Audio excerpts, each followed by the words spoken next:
So, good day, attorney and dear classmate. Welcome to our presentation. I'm your host for today, and on behalf of Group 5, I'd like to thank you for joining us as we explore a troubled and timely issue, the use of kidnapping, particularly of Sabongeros and Chinese national, as a coercive method of debt collection. Our group members are Aquino, Penosa, Bonsa, Granil, and Percon have prepared an infographic in a three-part report to guide our discussion. Namely, first is the background of the case of missing Sabongero and kidnapped Chinese national. Second is law and rights violated by this act. And third is the recommended action and remedies to address the issue. To start, let us go the background and the key facts of these cases. So next slide, please. The topic, kidnapping Chinese nationals and Sabongeros. The DOJ confirmed in a press conference on August 1 that the relatives of the missing Sabongeros have filed charges against Atong Ang, a businessman and key suspect in the case, and his associates on several counts of murder and illegal detention. Remulde says that they have a witness who will testify that Ang was the mastermind and the head of the organization. Sabongeros involved in e-sabong or online cockfighting, where disputes over unpaid debts or cheating led to abductions. Pogos have been responsible for numerous criminal activities, such as prostitution, tax evasion, and illegal detention. In fact, our office assisted a Taiwanese national, alias Ivy, who escaped from Pogo Company after being illegally detained and sexually harassed, among others. This is a statement of Senator Risa Hontiveros on the arrest of 3 Chinese and 1 Vietnamese for alleged kidnapping and killing of Filipino Chinese. So, what are the laws and rights violated? Under Article 267 of the Revised Penal Code, kidnapping and serious illegal detention. It's depriving a person of liberty, especially with ransom or coercion, and is punishable by reclusion perpetua. Republic Act number 11765, an act affording more protection to consumers of financial products and services. Republic Act 7394 is the Consumer Act of the Philippines. It complements criminal investigations by exposing the commercial mechanisms that enabled or concealed the kidnappings like missing Sabongero and Chinese kidnapping. And lastly, the 1987 Philippine Constitution, Bill of Rights, Article 3, Section 1. No person shall be deprived of life, liberty, or property without the due process of law, nor shall any person be denied the equal protection of the laws. Next slide, please.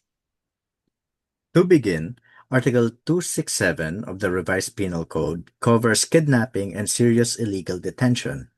The provision provides that depriving a person of liberty, especially with ransom or coercion, is punishable by reclusion perpetua.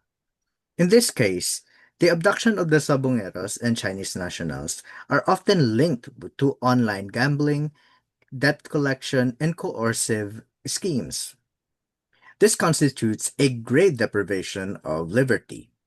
If ransom was demanded or the victims were held to force compliance, such as silence, payment, or cooperation, the penalty escalates to reclusion perpetua, which provides 40 years of imprisonment without parole. The use of fake law enforcement identities, prolonged captivity, and even the death of the victims further aggravates the offense. Next slide, please. Second is the investment fraud under Republic Act number 11765, May 6, 2022. So many victims were lured into online sabong or cryptocurrency, promising high return. When this venture collapsed or turned out to be frauds for criminal activity, the perpetrator not only did the fraud investor but also used coercion and abduction to silence complaints or recover losses. This transformed as a financial violation into a predicate acting for kidnapping, with RA 11765 serving as a complementary statute to expose the fraudulent endorsement that preceded the detention. Next slide, please. Republic Act number 7394, or the Consumer Act of the Philippines, provides that it complements criminal investigations by exposing the commercial mechanisms that enable or conceal the kidnappings, like missing sabongeros and Chinese kidnappings. In this case, the disappearance of the sabongeros and Chinese nationals often involve commercial platforms like e-sabong websites, payment gateways, or recruitment agencies that mask illicit operations. Republic Act 7394, or the Consumer Act of the Philippines, enables investigators to trace commercial mechanisms, identify shell corporations, and expose how consumer-facing businesses were weaponized to facilitate or conceal abductions. It also supports administrative sanctions and public disclosure to prevent further victimization. Next slide, please. Lastly is the Article 3 of Bill of Rights under Section 1 of the 1987 Constitution.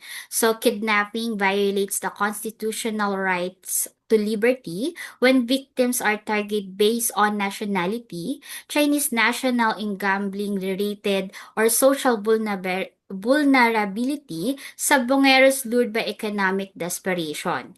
It raises equal protection concern. The failure of authorities to act swiftly or equitability may also constitute a constitutional breach, especially if impunity or selective enforcement is evident. Next slide, please. So the recommended course of action or remedies for criminal action with the PNP, NBI, or DOJ for kidnapping, coercion, and related offenses. For civil action, file for damages due to emotional distress, unlawful detention, and reputational harm. Next slide, please. And that wraps up our presentation. On behalf of Group 5, thank you for listening. We hope this discussion has sparked new insights and a deeper understanding of how law intersects with real life injustices. Thank you. Thank you.